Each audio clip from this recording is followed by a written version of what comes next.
As we have our opening prayer today, we want to offer a word of praise for Art's successful surgery. He was in Bible study Sunday morning and in good form.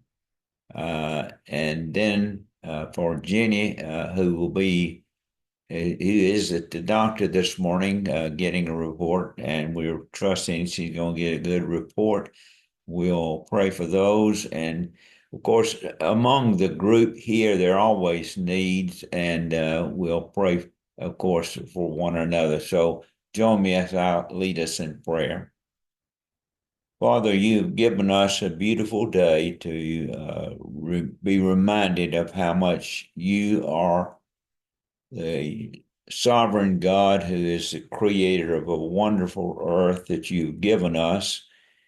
Even though what you have created has been marred by our nature, help us, Father, to recognize our brokenness in life and to trust you as the sovereign in our life. For Art's good word and good results, we give you thanks. And for Jeannie, as she goes to the doctor, I pray for a good report for her today as well. You're gracious to us in ways that are beyond our understanding and ability to express. And we thank you for that and pray today, Father, that we might get further wisdom from the book of James as we see the practical way that we can apply the gospel to our life, not only as we are believers, but those who believe and behave according to your teaching. Help us to walk out the text of today. For Christ's sake, I pray. Amen. This fourth chapter is another of the pearls of wisdom that we see in the book of James. Of course, we remember that it has been called by some as a necklace of pearls, one good thought after another. And as we read the book of James, we are reminded that James was very familiar with the book of Proverbs, and much of the material that we read in James is a reflection of the book of Proverbs. Perhaps you are like some people who choose to read a proverb every day. I've not done that. However, I do like the wisdom in the book of Proverbs, just as I do in the book of James. We know that the book of James was written to the church that was scattered because of the persecution that had come to those in Jerusalem, and many had gone as far north to Antioch, and they were in that region of the world, and they were writing to them. But in the cultural context, it was people who were greatly influenced by possessions and social status. And of course, I think that would be very applicable to what we face today. Then theologically, he was helping us to understand that it is that we are saved by faith through the grace of God.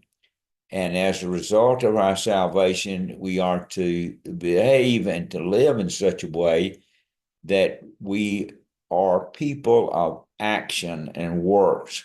Again, I still go back to the image for me of seeing that the story is recorded in the four Gospels. The action of what we are to do is recorded in the book of Acts, and then the way we live out the gospel is in the other letters, and the way we conclude our life is described in the book of Revelation. But in the midst of all of that, we know that we are in a constant spiritual battle. It's not just a battle of the things that are around us, but the battle comes with things that are within us.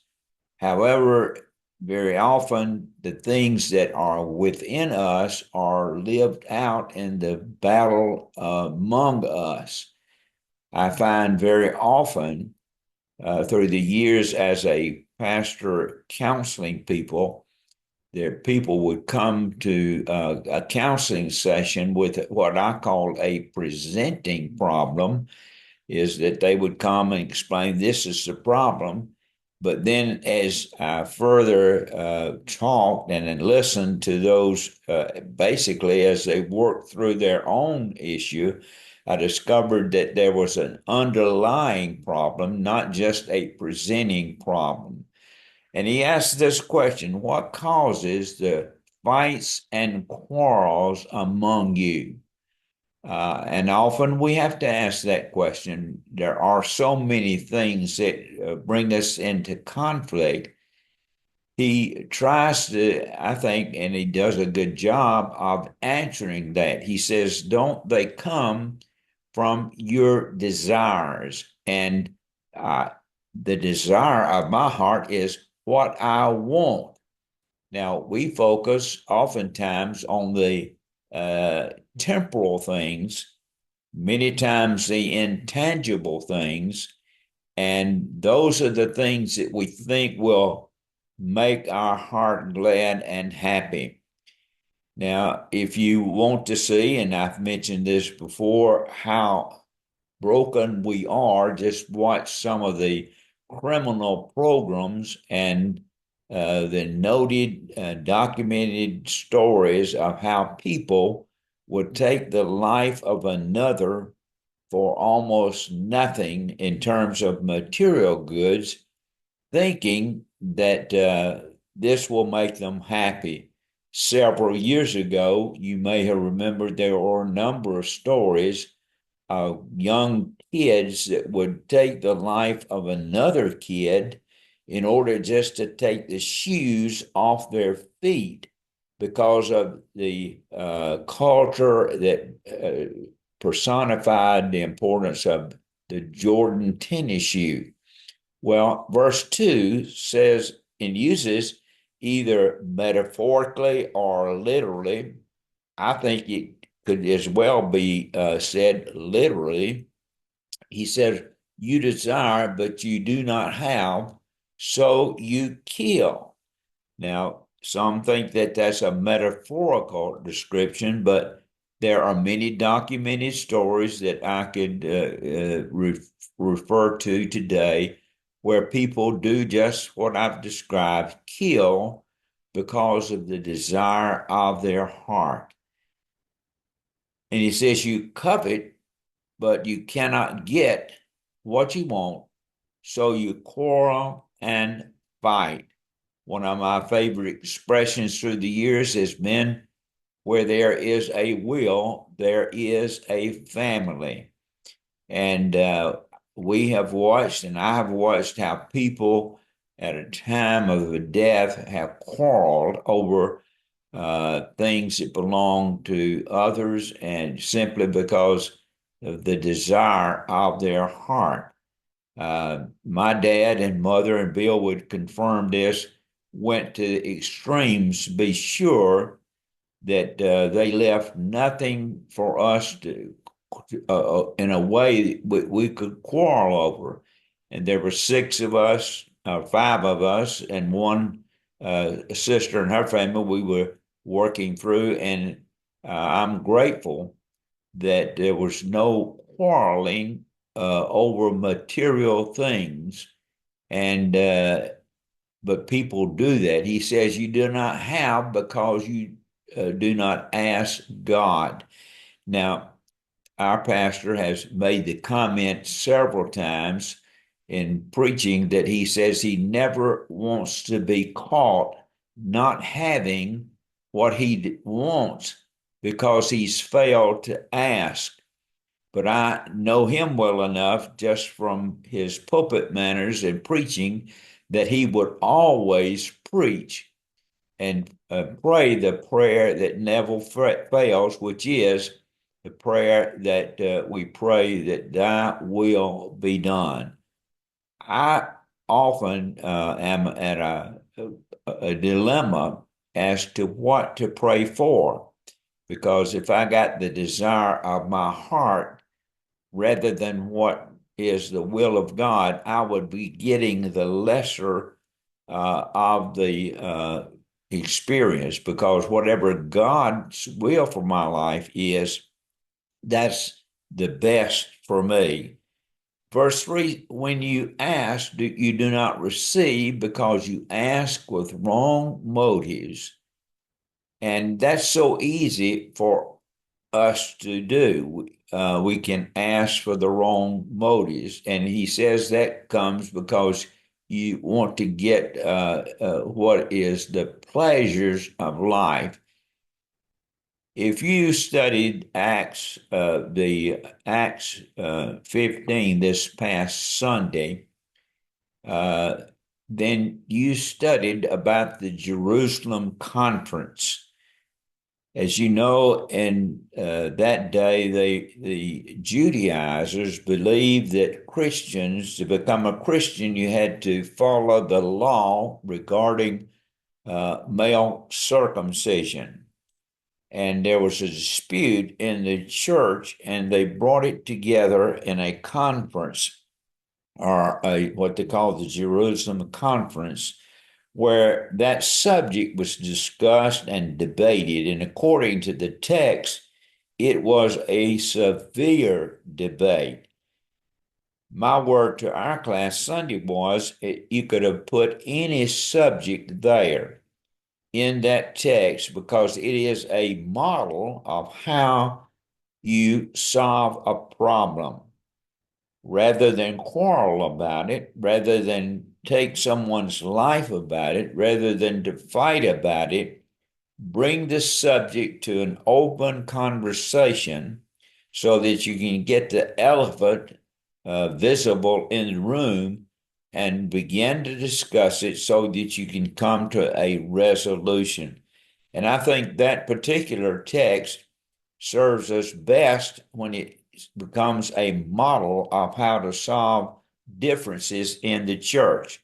I'm going to share with you some of the same things I shared with them regarding some of the things that have divided us as Christians through the history of Christianity. There have many, many, many things that have divided us in the name of the world church or the universal church.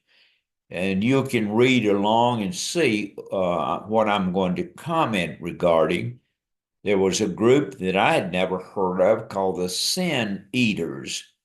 And their thought was that they could consume a meal placed near the corpse of a deceased person that would symbolically take on their sins. That one I've never heard. And the flagellants, that is, those who took whips and whipped themselves, thought that this was a way that they could could bring about divine intervention and end the plagues. And I did not realize that the Shakers were a part of this kind of group, but they were believed in communal living. And of course, we know them for their ecstatic worship, including dance, which is what gave them their name. There were other groups. We remember the Branch Davidians off of the Seventh-day Adventist Church. Every group has had extremes. The Oneida group I've never heard of before, and it was a complex communal living. And then there was a subgenius group that was simply made fun of religion. And there are many more. These are the only ones I came up with in my research. But then there are ridiculous things that happens in churches. And I'm not going to explain to great length any of these, but one was regarding the beard length of the pastor compared to the membership, whether to build a playground or a cemetery, an anonymous duel letter between two deacons who finally fought it out in the parking lot. This one I thought number 4, restroom stall dividers, a dispute over whether to install restroom stall dividers in the women's restroom. The clock removal I can identify with because I served a congregation where we gained members from a church that divided on where to put the clock in the sanctuary or somewhere else. Then the filing cabinet debate, but clean shaven staff, shoes, whether they would be worn in the service or not. Finally, they decided the problem with the budget was off by a dime. After a long argument, someone finally gave 10 cents to settle the argument. Now, this number 11, Bill and I remember when our father came home from a church and uh, uh, one of the men who prepared the communion service said we didn't have any grape juice today, so we used Mr. Knee-High. Well, my daddy, after that, decided that he would make the real thing, and so he put some berries together. I'm not sure if it was what kind of berry, and he distilled it in such a way that we had the real thing. And then the purchase of Weed Eater, which brought about a business decision, what kind of green beans, what kind of coffee. All of these are ridiculous things that have divided the church. And so he says that the reason this comes about, he says, you adulterous people. And of course, we know adultery to be mainly used when a person in marriage has an extramarital affair. And he says that, you can have friendship, you cannot have friendship with the world, that is, put more emphasis on the world than God, because that is an enmity against God. Then he says, you have to make a decision. Are you going to be a friend of the world and become an enemy of God? Or are you going to submit yourself to God? And we know that there are many passages, for example, one saying that you cannot serve God and man. You have to make a decision and choice.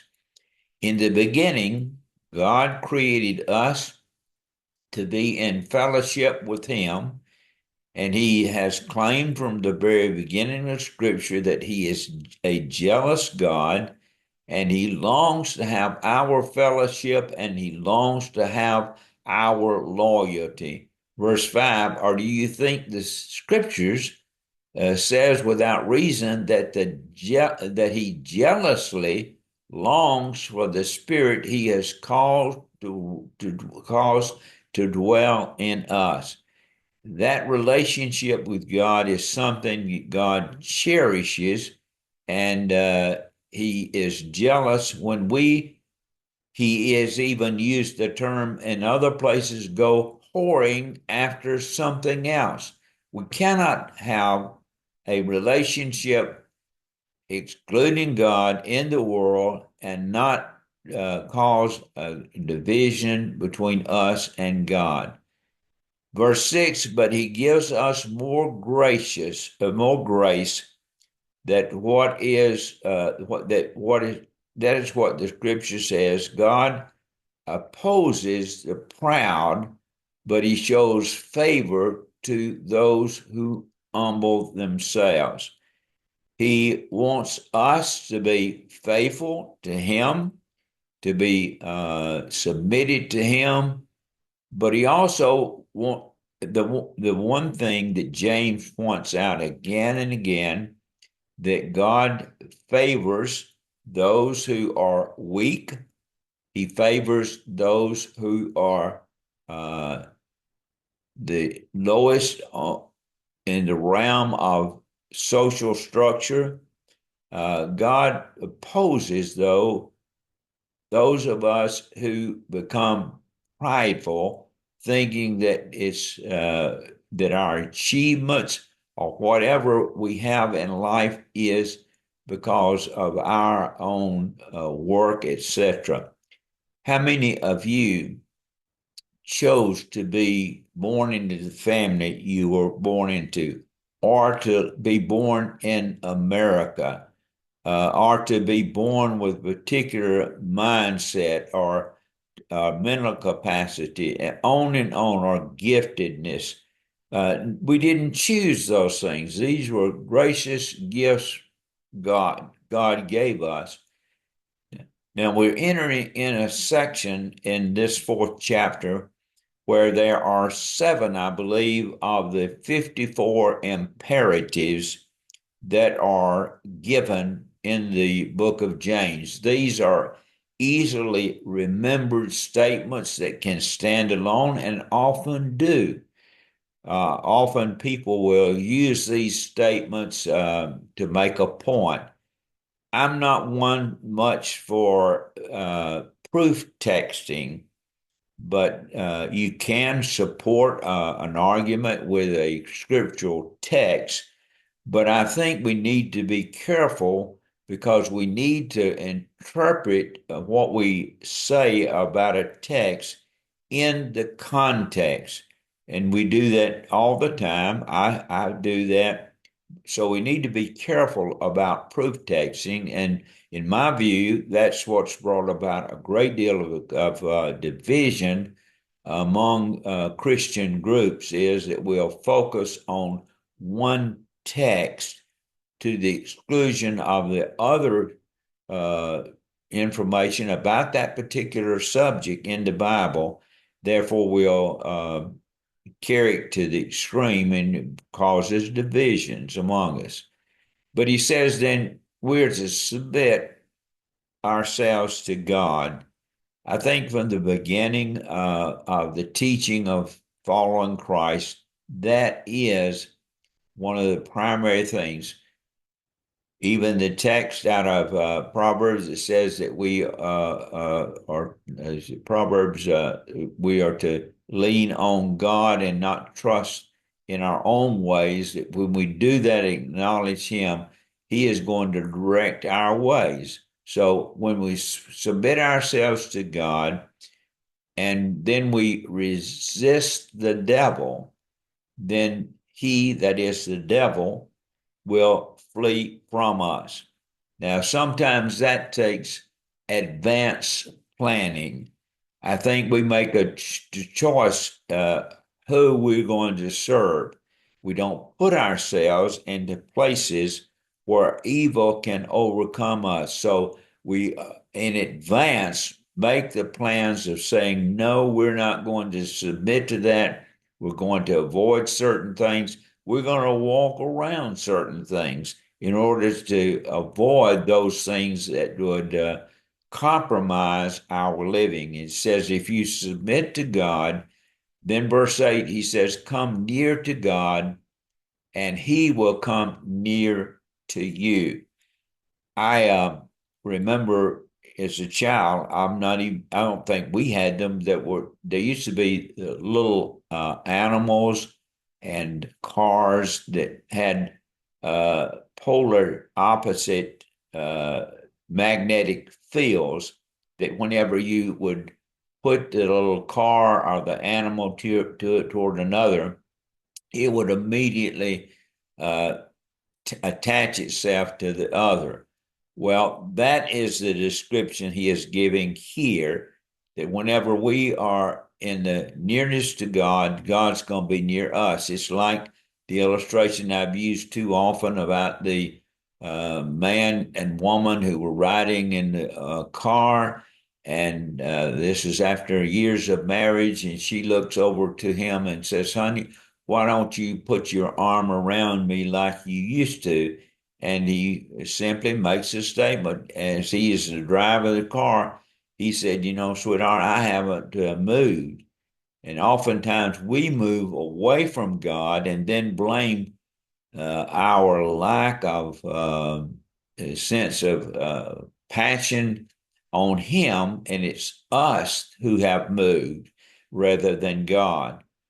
Wash your hands, you sinners, and purify your hearts, you double-minded.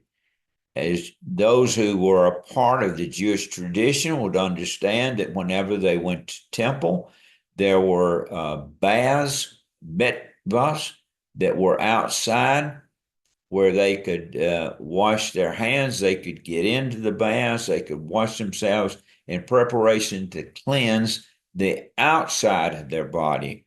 But he says you also need the inside cleaned as well. And so he says, give both outside and inside need to be cleansed. And so he mentions that in washing and purifying. But then I think this is a good pattern for us to see how we are to handle not all of the grief of life. He says, grieve and mourn and wail. And if you know the Jewish traditions, you know that they grieve passionately about whatever, and there's many reasons to grieve. You can grieve the loss of a loved one. You can grieve the loss of a job. You can, Willene and I grieved the loss of our former dwelling place coming here, probably me more than her. I grieved because I gave up all of those things that I thought were important, and so you grieve, you mourn, you wail, and the Jews had various kinds of ways that they openly would wail and grieve, expressing their grief. And then he says what we all know: in the matter of time, when we express our grief, you can change your laughter to mourning and your joy to gloom. One of the saddest things that I recall in reading in the Bible was the time that Israel had been in captivity. And when they were in captivity, their enemies remembered how the Jews made great music and laughter and really enjoyed life. And they said, "We have hung our harps on the willow trees." And then the enemy said, "We want you to make music." And they said, "How can we make music when our harps are on uh, the willow trees because of the mourning of our life?" Then he goes on to say that, again, addresses the issue that I mentioned earlier, that is, humble yourselves before the Lord, and he will lift you up. Perhaps I've also made this illustration. I often refer to this illustration at this particular point is that about the young man who went up to preach. He had studied, he was well prepared, he was proud of himself, and he walked up to preach his first sermon, and he was devastated because it was a moral failure. Walking down, he was encountered by an old pastor who spoke to him and said, "Young man, if you had gone up the way you came down, you could have come down the way you went up." And to me, that's a great example of how we can, if we aren't careful in our approach to important things, we begin to trust in our own selves rather than to trust in God. But whenever we trust in Him, He is the one that will lift us up and give give a good report of that. I had forgotten notes. I've taught through the book of James other times, but of course, I put aside those notes, and I happened to think that I had some notes that I had prepared, and Willeen got them for me, and there were two notebooks of material that I had used on the book of James, and I chose to pull out this particular these comments about the next section, and then we'll look at the text. He deals in the next section with the issue of judging, the issue of the presumption of life, and the issue of knowing to do good and failing to do it. It's easier, and we know this from the Gospel of Matthew, that Jesus reminded us that it's easier for us to look at the speck in another person's eye while ignoring the plank that is in our own eye. My mother used to say, clean up around your own doorsteps before you tried cleaning up around someone else's. And it's easy for us to see that speck and to see the flaw in someone else. But in the process of judging, you can also condemn the innocent. And we know not only in our social structure and even in church we could do that, but we know even in the penal system, there are many people who have been condemned to long sentences that are innocent. But then he also says that even though it may be true, you can bring greater harm. So be careful about judging other people. I know this is something we are to do in terms of judging the fruit, perhaps, of a person's life. And we need to be careful about that, though. Then the presumption of life itself. You may have took notice that I put on your invitation, if the Lord wills, we were going to have meeting today. This is not a phrase that is to be used after every statement we make. There are, however, people who do. Will always say, I'm coming to see you tomorrow if it's the Lord's will. That isn't the purpose. It is to remind us that we must always know that God is sovereign, and we cannot presume that we're going to have another day or another opportunity.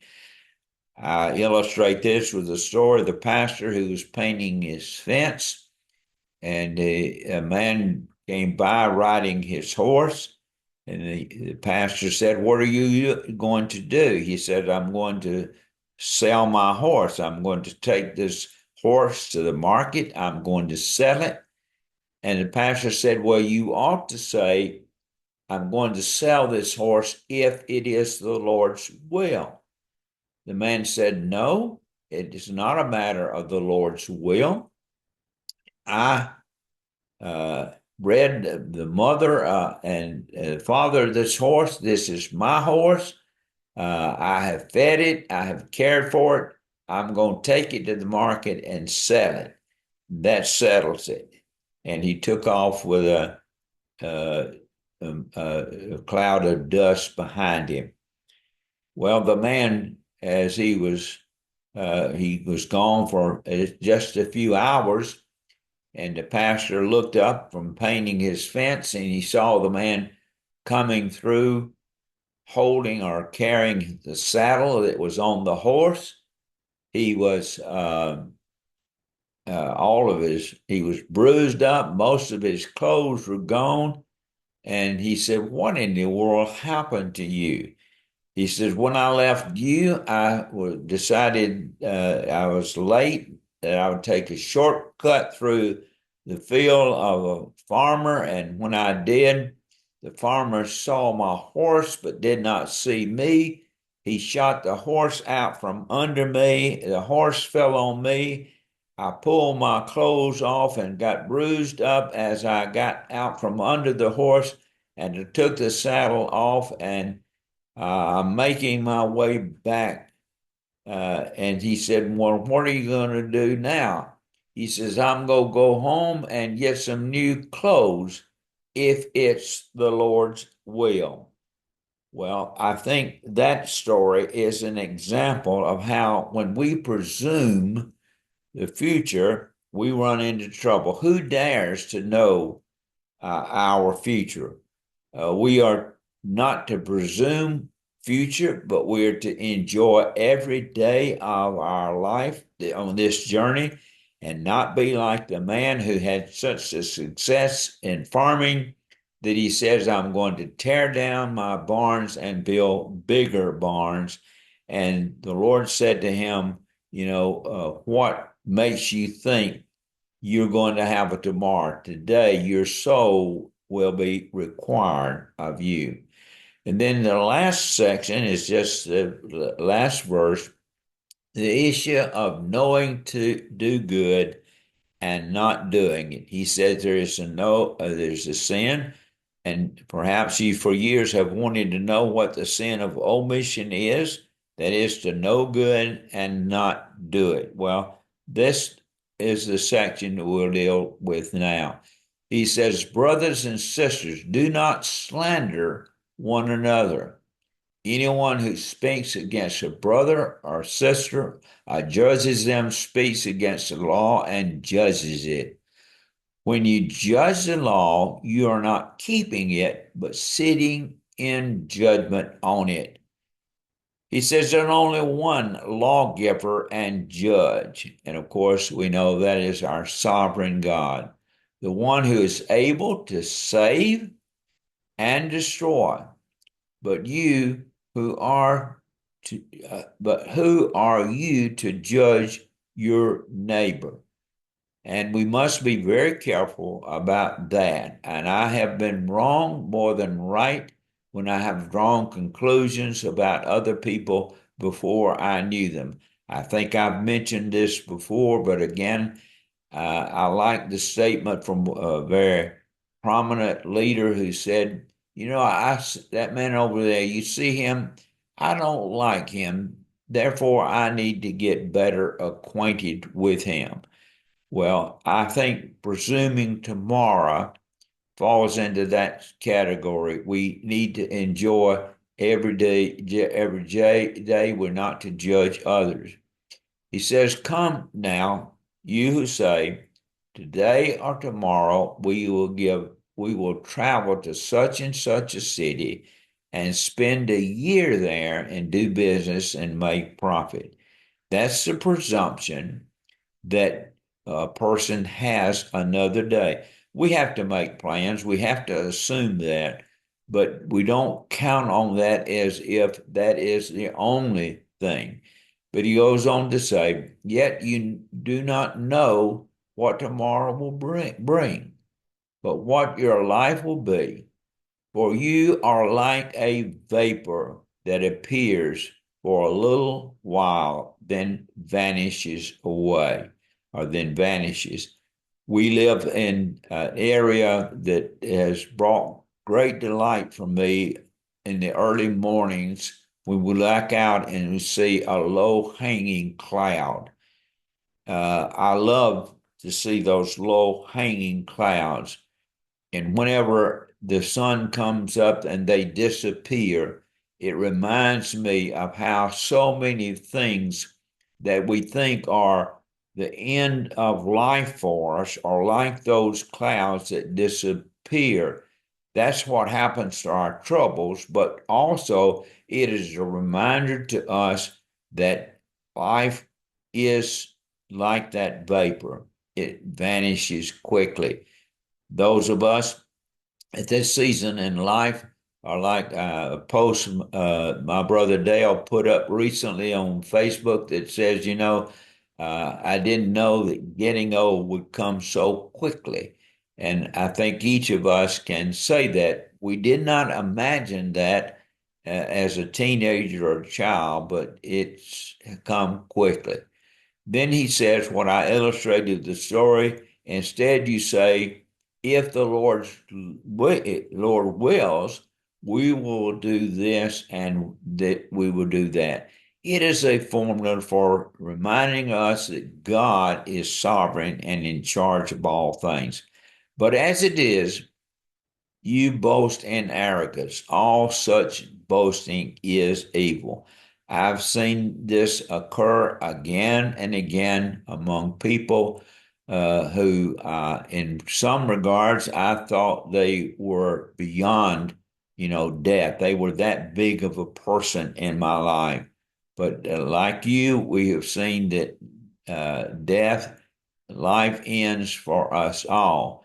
As a matter of fact, soon, many of us will do what 150 to 60,000 persons per day in the world market do. That is, they pass away.